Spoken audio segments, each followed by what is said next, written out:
first day. Um, and the webinar is now being recorded, so be aware that anything you say can and will be used against you at some point in the future, gentlemen. I'm Rabbi Dan Horowitz. I'm the CEO of the Jewish Federation here in Nashville, and it's a privilege this evening to welcome an older friend and a newer friend to come and join us. We have Ari Dubin here with us this evening, who has been the executive director of Vanderbilt Hillel. Is this your 19th year? Technically, you I just started my 20th. 20th year. Depends Amazing. a little how you count. Right. I love it. Ari's originally from Houston, but we're not going to hold it against him. His bachelor's is in psychology from the American Jewish University. He has a master's in education and educational psychology from the University of Texas. Is this a thing? Is that how Yes. that? Okay, good. The other UT. Before coming to Vandy Hillel, Ari was the assistant director of Duke Hillel. He was the youth and camping director at the JCC in San Antonio. He was the director of teen services at the Metro West JCC, but most importantly, he is a staple here in our Nashville community with our flagship institution, one of at least 5 we have in the city here in terms of universities. So thank you, Ari, for being with us and for all the holy and important work you are doing on campus. And obviously, Vanderbilt Hillel is a core partner of our Jewish Federation. And it's also a special privilege to have joining us from Washington, D.C. I assume you're in Washington at the moment, but we have Adam Lehman here with us, who's the president and CEO of Hillel International, which is the largest Jewish student organization in the world. During his leadership tenure, it has been completely smooth sailing. There's been COVID, there's been 2 wars, nothing happening in the world. But he obviously spends his days working hard to build this student movement for the future of the Jewish people. He has a background as a mergers and acquisitions attorney. That makes 2 of us, actually. And he spent 2 decades as an executive and entrepreneur. He was the senior vice president at America Online. I still know my AIM screen name, and I'm very proud of that. A graduate of Dartmouth and of Harvard Law School, the Michigan of the East. He's been on a number of boards in the Jewish world. He's a playwright, and as befits someone focused on improving the lives of college students, he sings in a Jewish a cappella group, which I'm sure is Aka awesome. So it's a pleasure to have you both here with us this evening, and thank you, friends who are tuning in. We've been we saw what happened at the end of the spring semester on campuses all over the country, including at ours here at Vanderbilt. And we're already seeing now with schools coming back in, it seems like we had like a breath for summer. Folks are going to their internships or doing whatever it may be that they're doing away from campus in the summertime. But I'm curious, I have a number of questions, but I'm curious first and foremost, Ari, from your perspective, what are you seeing locally in terms of how the school year is unfolding so far? And then Adam, I'm curious to hear your perspective on what are you seeing nationally in terms of trends, concerns, maybe even positive developments, courtesy of some of the preparations that maybe these places were taking over the summertime. Well, first, thank you so much for that introduction, Dan, and for giving us this opportunity and me this opportunity to show off Adam. I have just been so deeply impressed with him and his leadership since he took over. As you noted, he took over at what couldn't have been a more challenging moment for our movement, and his leadership, his passion, and his dedication to the field in this work has been an inspiration even for old gray hair like me. I was reflecting with a colleague earlier today that I almost don't want to talk about how the first couple of weeks here at Vanderbilt have been because I'm scared of jinxing something. And I don't want any of my colleagues to come after me because of the challenges they're facing. But the reality is, and I think it's something we can celebrate, is that Vanderbilt has been silent. We have had no protests. We have had no issues. We have had no actions. There has been effectively nothing here since the semester has started. In fact, about 20 feet away from me, there is a program happening as we speak with a group of 5 Israeli reservists who are in town with the Deputy Consul General from Atlanta. And there are no protests outside our building. There are no actions happening. There is no drama on campus. Yeah, and I am happy to build on that. Part of that, I think we have to say, as I look at Vanderbilt, and maybe we go deeper on this later, is a direct result of a few things. Number one, the love flows both ways. As I think about not only my colleagues in the field overall, but what Ari represents as just a super strong Hillel leader in our field, and having that does make a difference in terms of the kind of Jewish communities we're able to support and foster. And then you add to that, again, we can come back to this, but the leadership of the administration of Vanderbilt, I think that's made a real difference. If I go, Dan, back to your wider frame question, we are in these first few weeks definitely seeing an uptick of issues. It's not at all surprising. The groups, both students and non-students, who were creating so much disruption last year, particularly the core leadership of those groups, hasn't changed. And their goals have not changed. And to a degree, their tactics have not changed, although I'm happy to comment on ways they have. So we've seen about 50 issues of disruption so far that have impacted university communities and in many cases Jewish students specifically. To put it in perspective, that's a very significant uptick from the same period a year ago, but we should keep in mind that a year ago was pre-10/7. So if we compare what's happening at the beginning of the semester nationwide, if anything, it's a lower level of volume of issues, and it's feeling and looking different for a few reasons. One, the issue so far, and just to make it concrete, we had disruption at a orientation event at Columbia. There have been a few issues so far at Michigan. We had vandalism and a protest at Cornell. I just got word of a set of issues earlier today in Toronto. So there definitely are issues where these protests or disruptions are taking place. They're small in terms of the number of students participating. And the university responses so far have been quick and representative of the fact that so many universities, as you alluded to, have done a lot to prepare over the past few months. We're hopeful that trend continues. We can't solve for the broader social dynamics at play in terms of, again, students and in particular non-students looking to make campus their platform for playing out their ideologies. But we can count on universities to hopefully follow the model, of, again, Vanderbilt, in terms of being clear about what your standards are and then enforcing them, which is really the formula here. Yeah, it seems there's been a lot of conversation. We actually welcomed back in the springtime or early summer Chancellor Daniel Diermeier from Vanderbilt for a conversation. And he's obviously, part of like the Calvin School coming out of University of Chicago and really is a champion nationally. I think he had a Wall Street Journal piece all about principled neutrality. And we're starting to see other schools adopt that. We've seen, I think just this past week or a week and a half ago, Johns Hopkins announced that they're going to be instituting this. I think that they're using those principles for some of the modifications theoretically that were made over the summer at Harvard and a couple of other places. I'm curious, what impact do you think that principled neutrality will have if it indeed rolls out nationally in a more significant way? And there are a number of folks, even in our own Jewish community, who are not convinced necessarily that it's the right approach or the best approach, and suggest there are certain things that do warrant taking positions on, et cetera. So I'm wondering, Adam, from your perch, like how you think about the Jewish collegiate landscape and principled neutrality's role and place in it?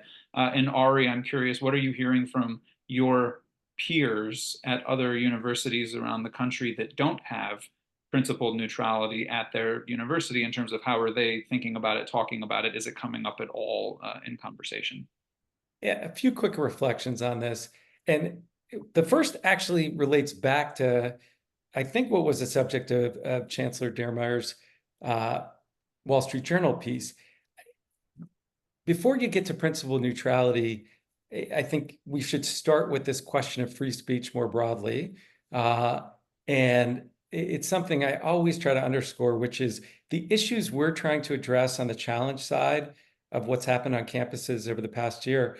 These are not issues of free speech. We're all for free speech, and that aligns with principal neutrality in terms of institutions leaving space for students and others to take their own positions. Just to be clear on this piece, the issues we've been concerned with are about conduct. And again, that's where the university, in the Vanderbilt case, took action, where students were actually at a conduct level, either violating rules, in that case, occupying a building, or engaging in targeted harassment, vandalism, or the like. So I just want to underscore that as we then turn to the question of principal neutrality. It's unclear to me. I don't think most administrations have the conviction to go down that road because they are worried about the what ifs. But if we do see a broader array of schools, pursue that policy, I think in the short term, it may feel actually adverse to the Jewish community, because it may, for example, when we get to 10-7, and we may want to talk about some of the tactics anti-Israel groups are planning to deploy at that point, and then, what it means for a school to speak out or not speak out in that context. I think in the long term, it's very good for Jewish student communities and Jewish student interests, because part of what has been so unnerving when I talk to students, across our movement, and to colleagues in the field, has been this sense of double standard, where for a period there was so much activism at a university level when it came to speaking out, and then particularly in the wake of 10-7, we saw crickets in many cases. So I think if you get to a consistent application of principal neutrality, I think in the long term that actually helps us. Ari, what are you hearing from colleagues? Are they jealous of you at a school with principled neutrality and wish they had it too, or are they cautious? I think most people, both my colleagues and others, don't fully understand principled neutrality in the way that Chancellor Diermeier lives it. And I think Adam did a terrific job of articulating the dynamics of doing it well. Chancellor Diermeier, and I should note that were we having this conversation a year ago, my perspective on principled neutrality would be starkly different than it is today. It is something that I was a fairly harsh critic of. Since I'm not a university employee, I get to be a critic of things and do so publicly. I did not like the way in which I felt principled neutrality was being used to duck certain issues or topics, which I think reflects some of the comments that you were making, Dan, about some of the critiques of it or skepticism about it. And ultimately, I think for the chancellor, he believes strongly that, as I presume to speak for him, he believes strongly that if you're going to do it for real, you have to do it always. Because if you don't do it consistently and always, then you are going to have to defend and explain every time you choose not to make an exception to principled neutrality. And a year ago, when we had a assistant football coach suggesting that Kanye was right, or 2 years ago, I thought it was problematic the way the university handled that. Now, after what happened on campus and what happened around the country, and seeing how the university handled it, I think that we have to recognize the benefit of the university's approach, because it was an effective way of resolving these issues. And a lot of schools that chose to turn to principled neutrality, Stanford is perhaps an example, that last year found that it was very difficult to change course, because they had a track record of speaking out on things. And once you start talking, it's really hard to stop. Yeah. And that's really, I think, the tension. There's also the question of the time, place, and manner, which is becoming a very big conversation piece on college campuses, and how and when those protests, those actions, those demonstrations occur, how long they last, and what is happening at them.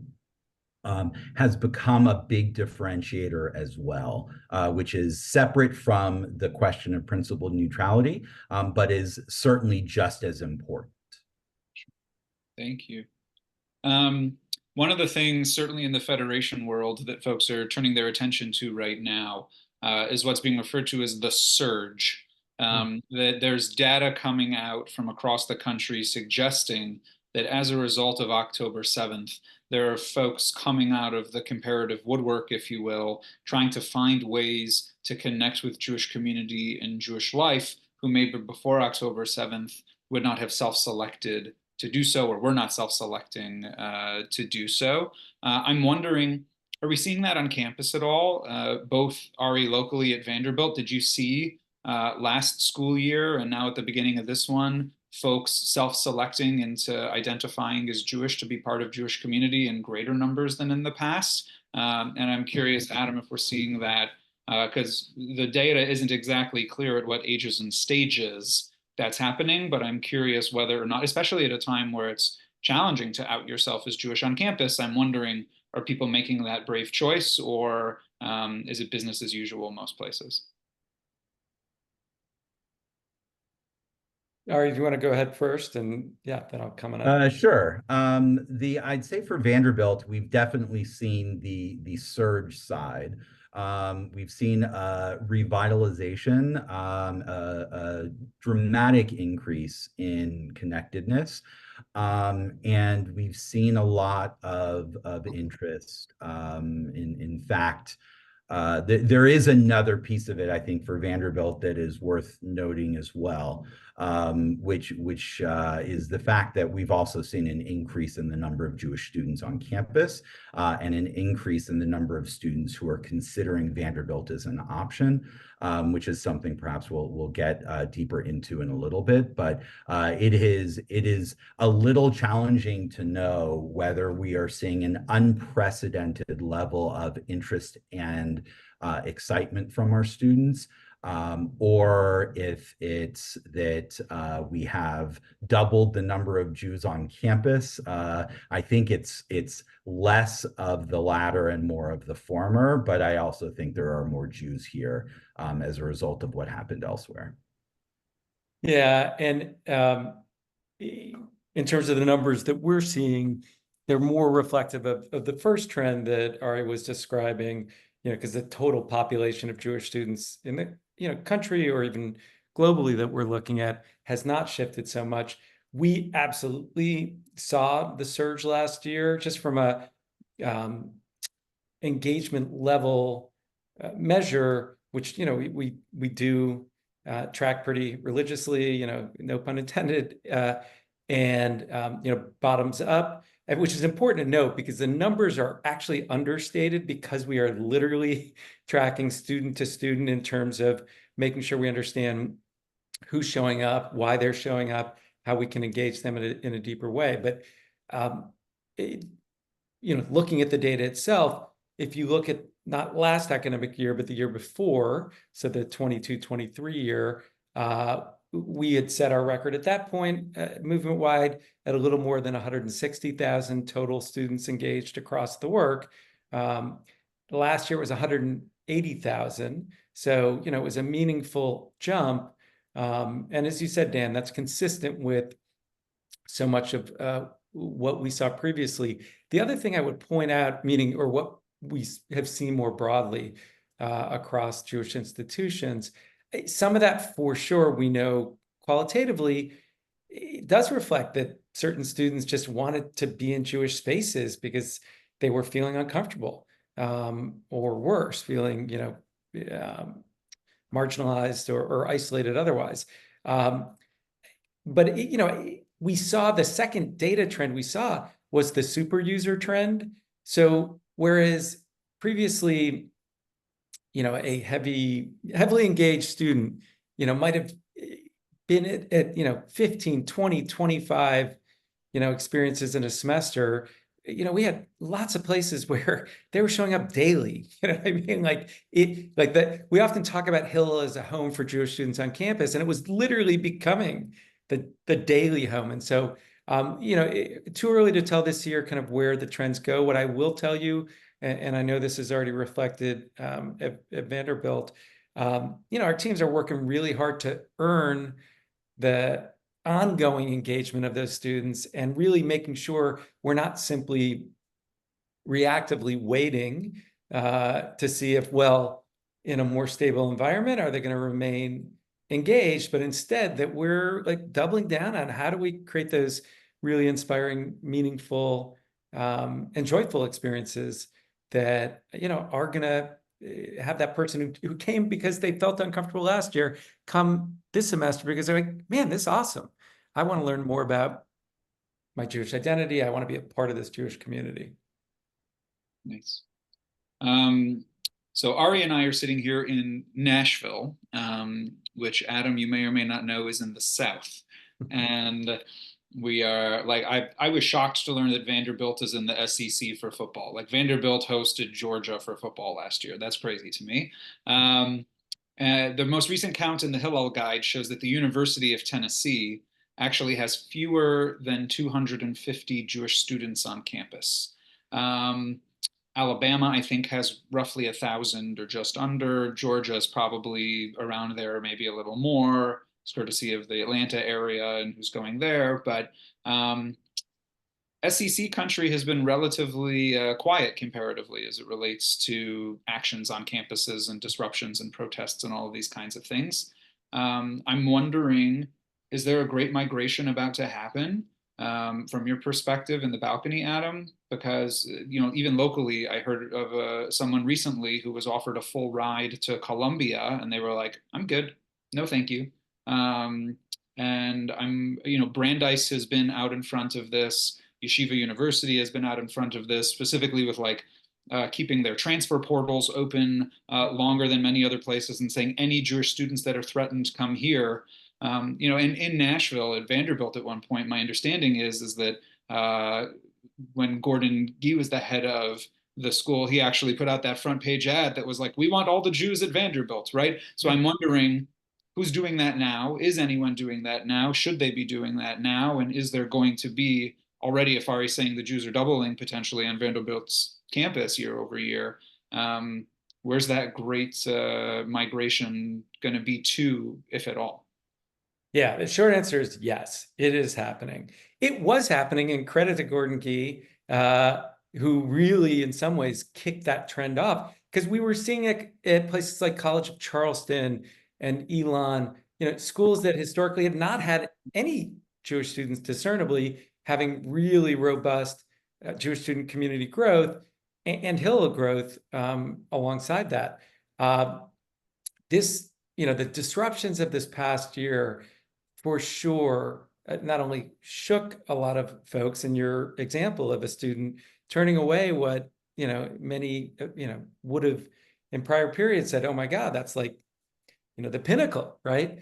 and instead saying, no, just not interested. We are hearing that story over and over, and we are beginning, we don't have, unfortunately, we have to look at trailing data. We don't have the actual admission data for every school on the way in, but we're beginning to both at school-specific levels see how the growth is showing up, or where we're seeing smaller student populations Jewishly, and also how they're turning out. As a case in point that is right down the strike zone of what you're describing, we have a lot of schools in really across the country, a couple hundred, but where there's a Hillel student organization with a faculty advisor, because if you only had 30 or 40 Jewish students, it was really hard to justify having full-time professionals and infrastructure on that campus. So Clemson is that structure.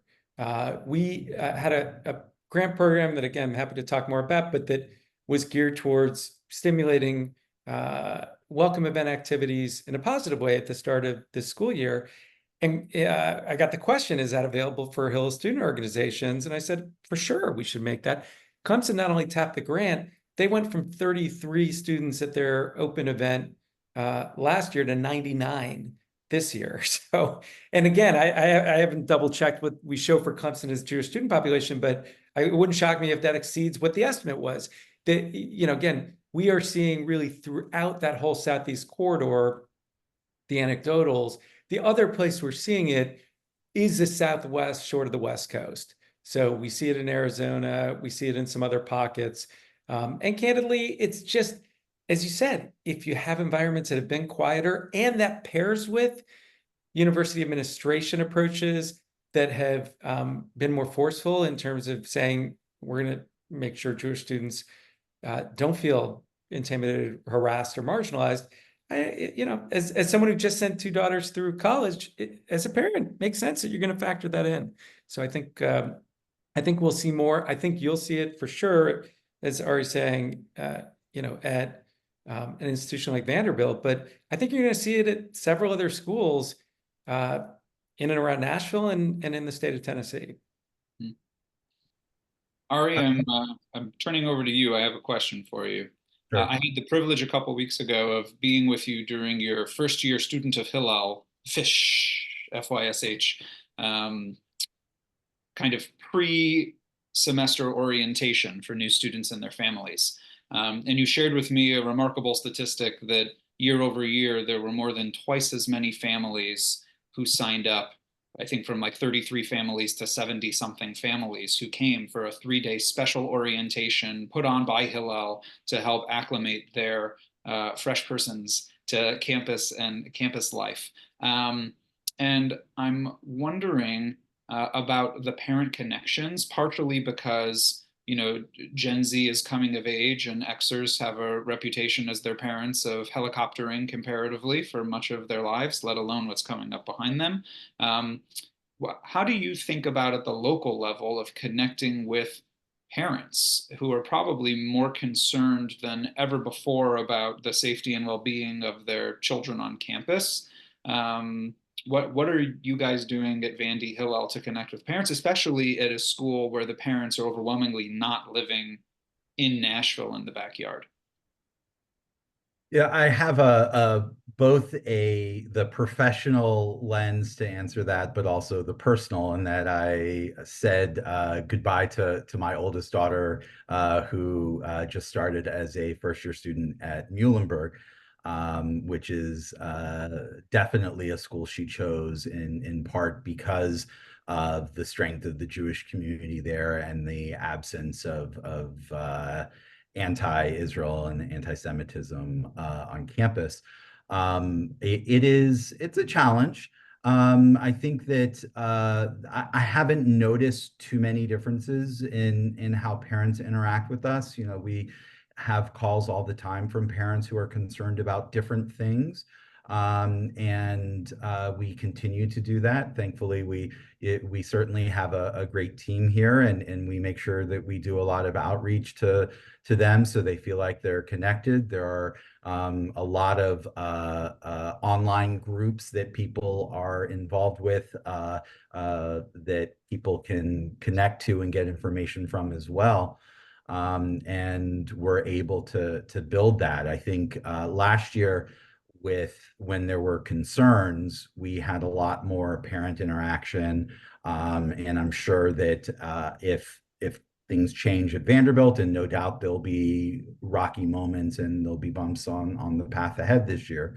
And in those moments, we'll see a lot of parent outreach and focus and parent involvement in those moments. Thank you.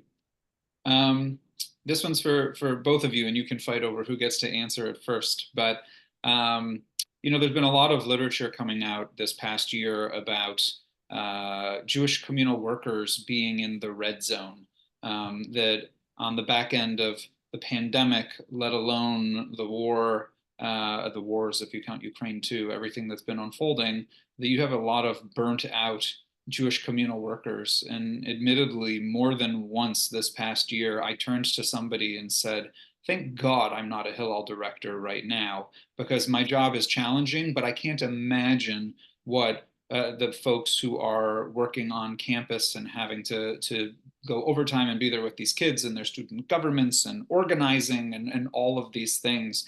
How has Hillel staffing been this past year? Was there significant turnover over the summer? How are we thinking about supporting our campus professionals? And I'd be curious to hear that both from the balcony perspective as well as what we're doing in our backyard here. Right. Maybe I'll start, and then Ari can share his perspective.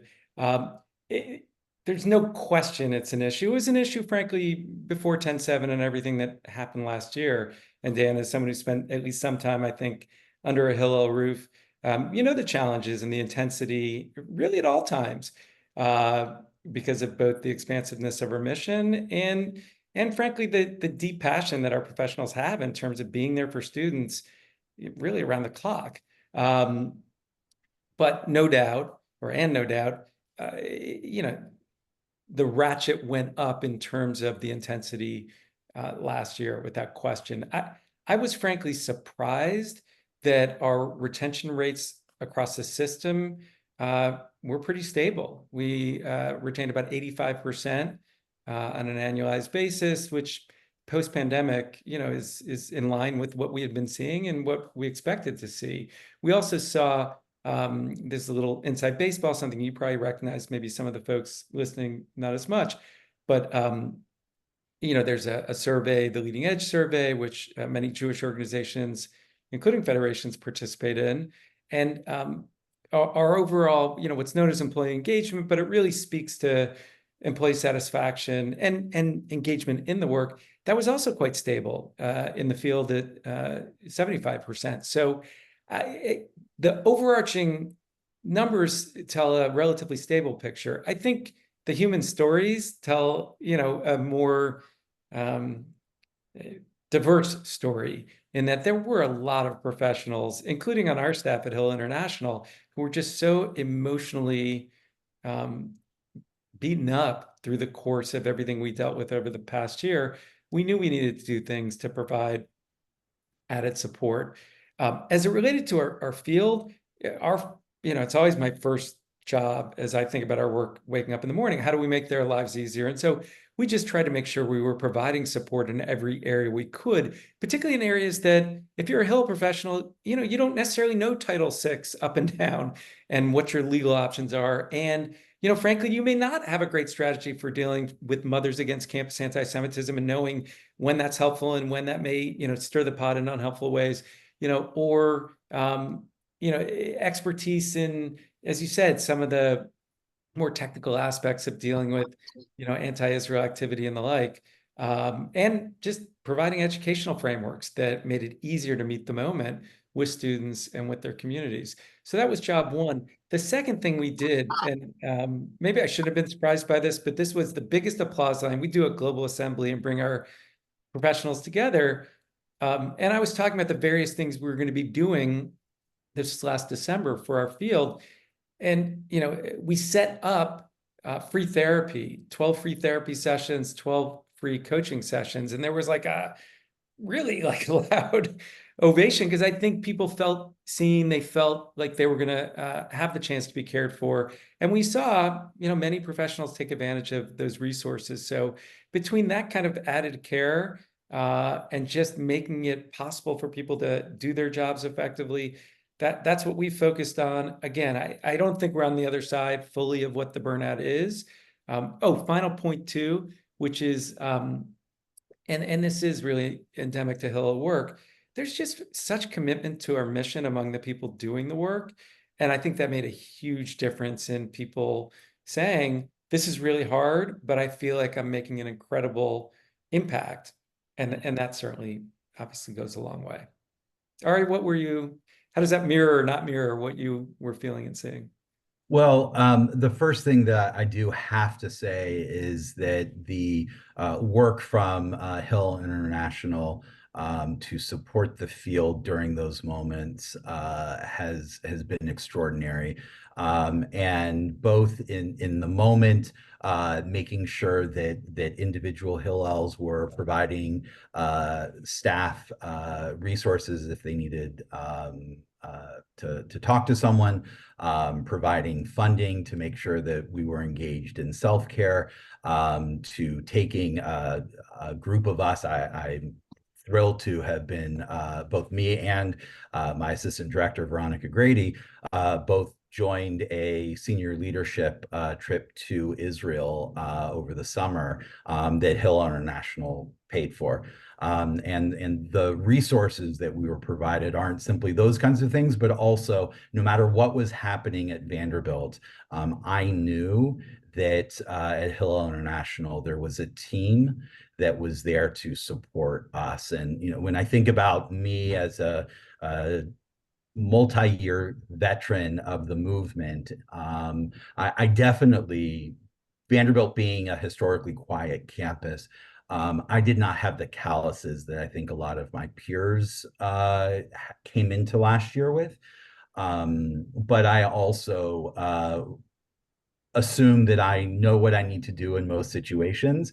But I still, having the expertise of Hillel International to lean on was absolutely critical. And I can only imagine how much more important that was for newer directors and for people who weren't sure about how to do one thing or another, or had smaller staff team and were trying to juggle even more than I have to on a regular basis, having to juggle so much more and deal with crisis communications and deal with best practices for talking to the administrations, and having Hillel International there to support that, I think really lightened the load. And I compare it, I don't know what the statistics were, but I know in the immediate aftermath of COVID, it felt like all of my peers in terms of longevity in the field left that summer in the summer of 2021, 2020. It felt like there was an exodus out, and seeing the difference now, it really speaks to both that we've got new energy and new ideas and new excitement, and also there's a structure there that's really supporting the staff. I'll say for our Hillel, we didn't have anyone leave. We had a planned departure from someone who was going back to grad school, but that was it. The rest of my staff team is intact. Nice. Adam, over the summer, Hillel International put out guidance in partner with a number of other national Jewish organizations on what universities should be doing to prepare for the upcoming school year. And I'm wondering if you can just share with us a couple of high-level points of what were those recommendations and what has the response been from the universities you've shared them with, and are you pleased or not pleased with that response?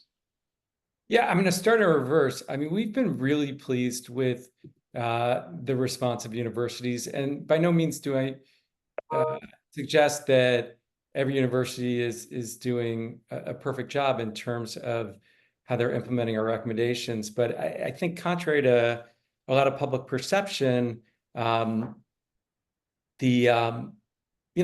overwhelming majority of schools that we're interacting with are taking seriously these issues and trying to address them. In terms of the recommendations themselves, the first piece, and really the most significant from our point of view, is what I alluded to before. Have clear standards as codes of conduct, policies for your students and for your staff and faculty, which is a big variable in all these issues. They can and should be content neutral and position neutral and identity neutral, and then enforce them in a way that they're taken seriously.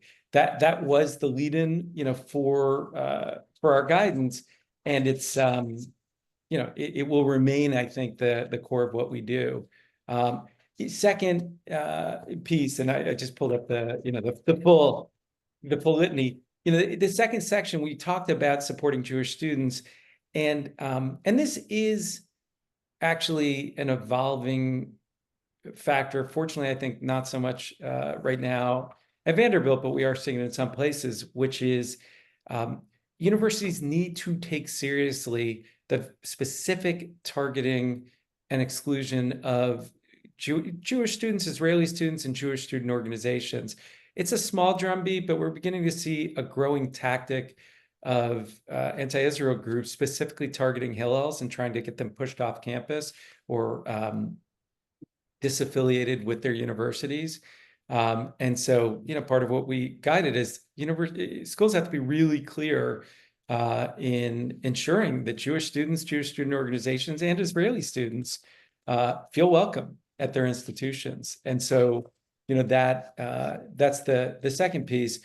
We did emphasize preparing for October 7th because we don't want universities to come in flat-footed. There will be some challenges, we know. In fact, again, one of the tactics that Students for Justice in Palestine in particular has pursued at a lot of schools is to book all of the central public spaces on October 7th as a way to presumably block out any Jewish or Israeli memorials or other events. So we advised on that, and then do the stuff that, of course, they know they need to do, which is ensuring safety and investing in the basic safety of Jewish students and all students. So that's been the guidance. As I said, the reception is positive. We're hosting Hillel International together with AJC and the American Council on Education, a university president and chancellor summit in September. That I think, Ari, am I right that Chancellor Diermeier is attending, or unclear, or I don't know, or maybe it's not. Anyway, it may not even be public in terms of who is coming and who's not. But what I can tell you is that the leaders of 80 major schools are, which again, to me is a really great signal in terms of the way that schools are taking these issues seriously. Awesome. We had a program last night in person with a handful of IDF reserve soldiers who are kind of making their way around the Southeast right now, and a chance to hear firsthand accounts of what it was like for them to be back in the Army for multiple months during the course of the past year. And one of the questions that came up there that they asked of them, I thought would be appropriate to raise here as well, because I think the two of you are in unique position to speak about this. One of the frustrations that someone in the crowd expressed and asked, these Israeli reservists, how do you feel about it, is knowing that some of these folks who are instigating this anti-Israel sentiment on campus are Jewish themselves. And I'm wondering how that dynamic plays out on campus, maybe at the local level. And then also I'm curious, as a Jewish student organization that's meant to reach Jewish students, how you think about the tent and how big it could, would, or should be, and those pieces. All right, you want to? Adam, feel free to go first. Okay, I'm happy to go. I know this is always a tricky one, but it's real. It's real and it's significant. We know there is enormous diversity within all parts of the Jewish community when it comes to how people are not only thinking themselves individually about their relationship to Israel, but also how they're viewing events of the past, 10 months. Again, start pretty much where you finished, in that our mission is to try to engage, inspire, support, and empower every Jewish student. That's our goal. That's what we hope for, and that implies that we want to create a very wide tent. That said, we do, as an institution, have principles, guidelines, and some core beliefs and commitments. One of them, not by any stretch the totality, but one of them is that we, as an institution, believe in and support the Jewish and democratic state of Israel, and that at a programmatic level, we want to provide students an opportunity to develop their own authentic relationship to Israel, again, in ways that may reflect a tremendous amount of diversity. Now, that has run in, again, this recent period headlong into a growing portion of students who view themselves as anti-Zionist. The practical reality for many Hillels, I don't want to certainly speak for Ari and Vanderbilt, but the practical reality is many of those students, they don't want to be at Hillel because they find it so aversive that Hillel has this position as a Zionist organization. That said, one of the things we have invested in, and I think we need to continue to invest in, is creating skills and openness to drive dialogue across difference.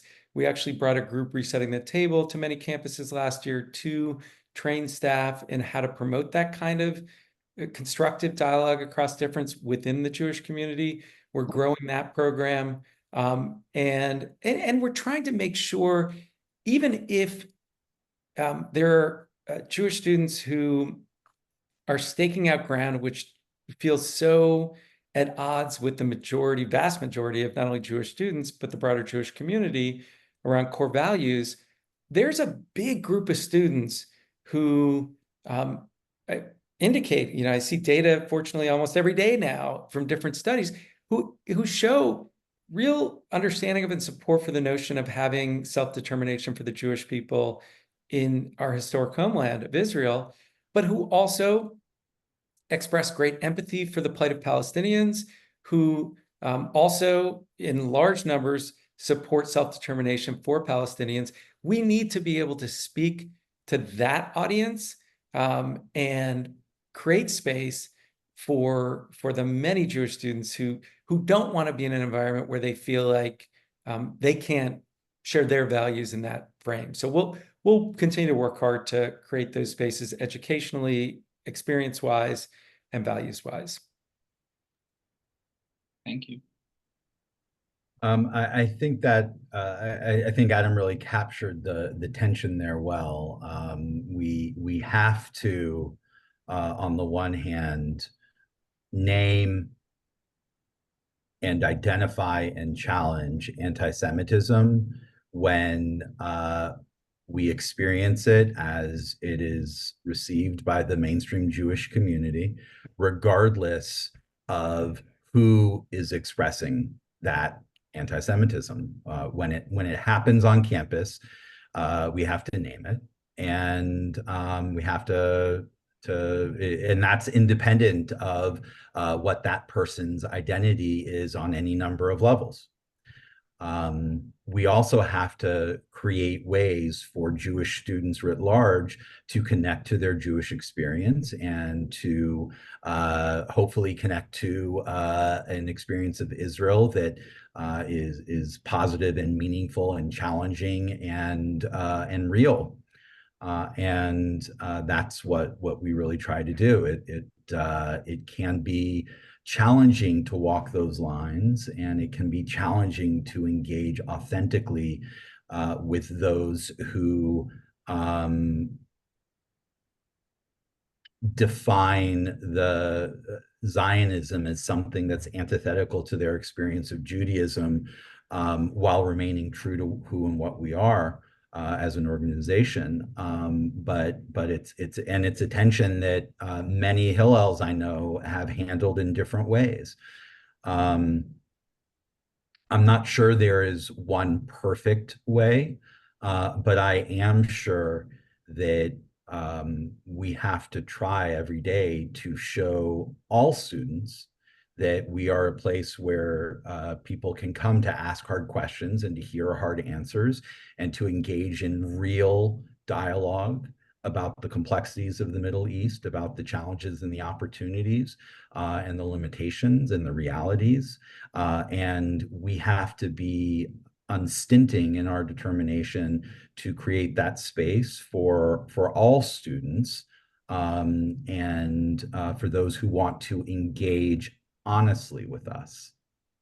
And for those who don't, it becomes more challenging, and something that I have really tried to be careful with over the last year is avoiding putting our students in positions where their involvement in Hillel and their willingness to engage with others will require them to experience speech or actions that they will receive as anti-Semitic. I think that's a challenging thing to ask of a Jewish community, and I don't think it's especially fair. And I think another tension is that it becomes really hard to sit down and have dialogue when people on one side or the other refuse to engage on the basis of a refusal to sit down with their oppressors.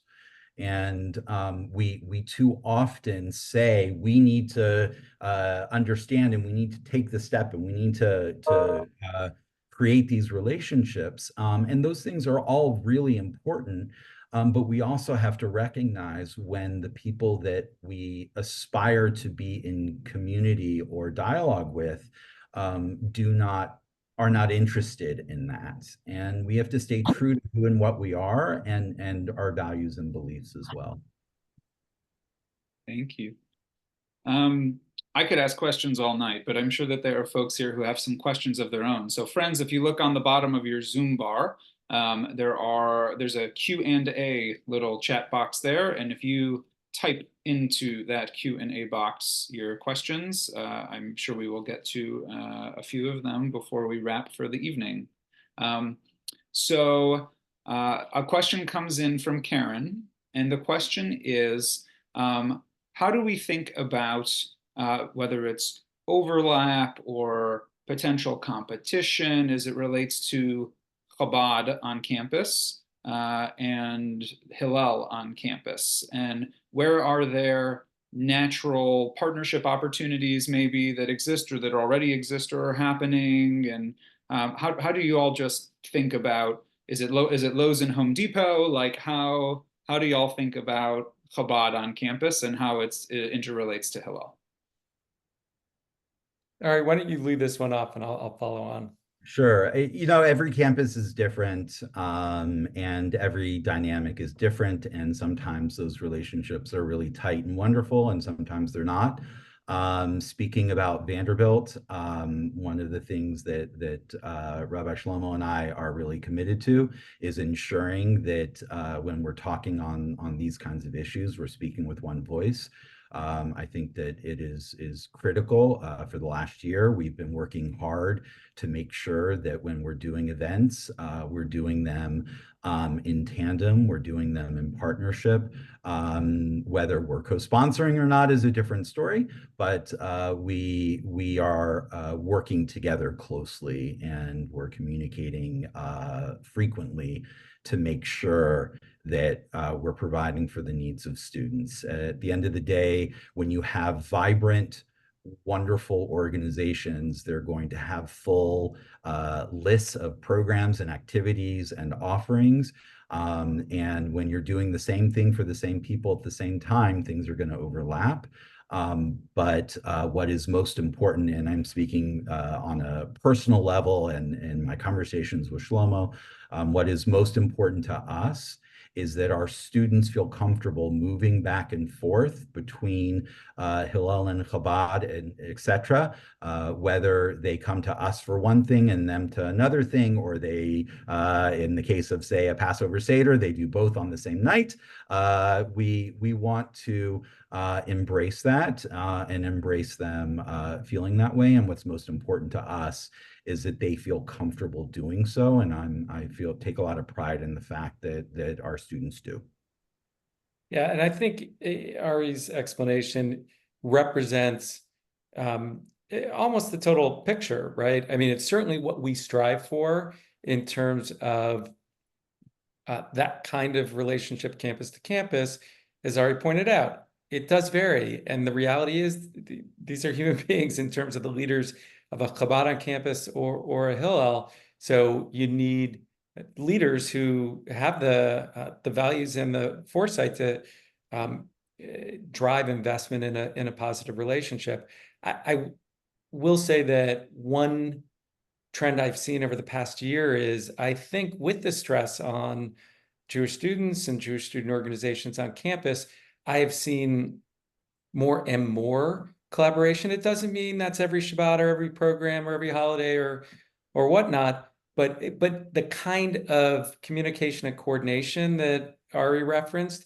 And additionally, it really is about what is the vibe for students. And if students feel that not only permission, but culture of flowing back and forth, then it's all good. And then it fits with, the way I often think about this, which is we have some similarities, but we have some real differences. And Chabad's should be the best they can be, and Hillel should be the best they can be. And students, as a result, should feel really well served and like they have great options. And that's what we're going for. Awesome. One of my observations from my time on campus, I was a senior Jewish educator at Michigan State Hillel for a period of time, is that there weren't really other minority religious groups or otherwise that had quite the same kind of infrastructure and staffing that Hillel on campus has in a number of universities. And Clifford's curious whether Vandy Hillel or Hillel broadly have been able to seek interfaith allies on campus, and particularly Christian Zionists and supporters of Israel in the aftermath of October 7th. And curious to hear what that's looked like, if on the organizational level there may not be organizations or professional staff specifically to partner with. Are there student-driven things happening in that way? Curious to hear your thoughts. Yeah, I'll just quickly share that at the movement level, there's actually been quite a bit of activity. It has not been, I mean, the forces driving both campus issues last year and just student perceptions were so big that it's not like when we would promote interfaith activities that somehow was driving student perception or campus dynamics. But we did actually have quite a few interfaith activities, including on some campuses with, evangelical Christian groups or other Christian groups. But also, we actually started last year a Black Jewish student leadership, shared leadership development program in partnership with the United Negro College Fund through a foundation that comes from outside the Jewish world. We were able to provide micro grants to hundreds of campuses for interfaith programs and events. So it's something we've been doing. And I think a couple things. Number one, we are going to be doing more and more of this. We know part of countering the isolation of Jewish students and Jewish student communities is by affirmatively building allyship and relationship. And so we're going to continue with that strategy as we move forward. And, we're confident that actually will make a difference. Oh, the other point I was going to make is that, and it's somewhat consistent with the question, while we do continue to pursue relationships with other minority communities that the Jewish community has traditionally done outreach to, we also are trying to be more intentional in thinking about Indian American student communities, Chinese American student communities, yes, evangelical and Christian communities. There are lots of groups where there may be some natural opportunity for learning and allyship. I would say we parallel everything that Adam would say. I won't repeat it. We have to partner ultimately with those who are willing to partner with us across the board. And I definitely believe that specifically the Christian community have been really good and warm partners and allies at Vanderbilt, and we are quite committed to fostering those relationships and those connections. Awesome. Last one for tonight is coming from Joel, and it's for Ari. One of the things, and you and I have talked about this before, is that when crazy things are happening, people in the local communities often want to figure out how they can support students on campus and support organizations that are supporting students on campus. Financially is obvious in terms of tzedakah. Is there anything beyond just donations that concerned folks can do that will actually be helpful and not detrimental?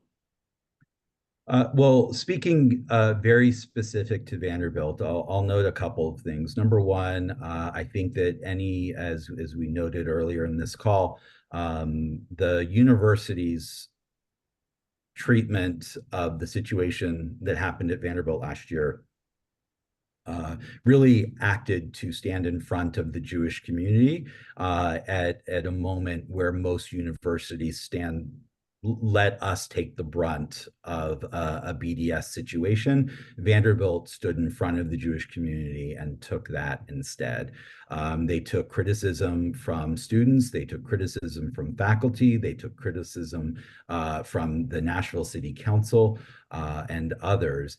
And I think that to the extent that we can be making sure that Vanderbilt knows that we noticed and appreciate the steps they took to support and protect our community last year are, I feel, really vital and important over and beyond anything else. I hope that Vanderbilt, both from the standpoint of that it feels that it did the right thing, not only morally and not only institutionally, but also when they do the analysis of the positives and negatives of what they did last semester, that they feel like they got the benefit of that as well, and anything we can do to show that to them is important.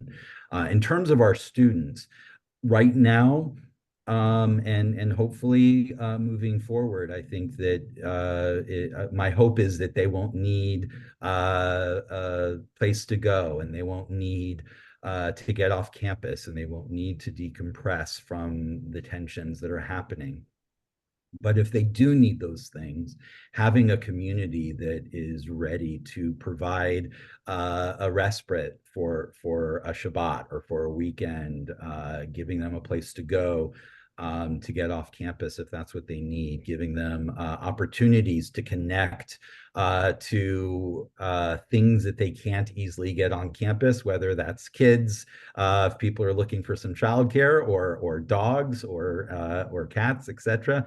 Just giving them a chance to do the things that maybe help them feel some of that home is really important. Awesome. Thank you. Well, we're at 8:05, so we're right on time, but I want to thank you both so much for being with us this evening, Ari and Adam.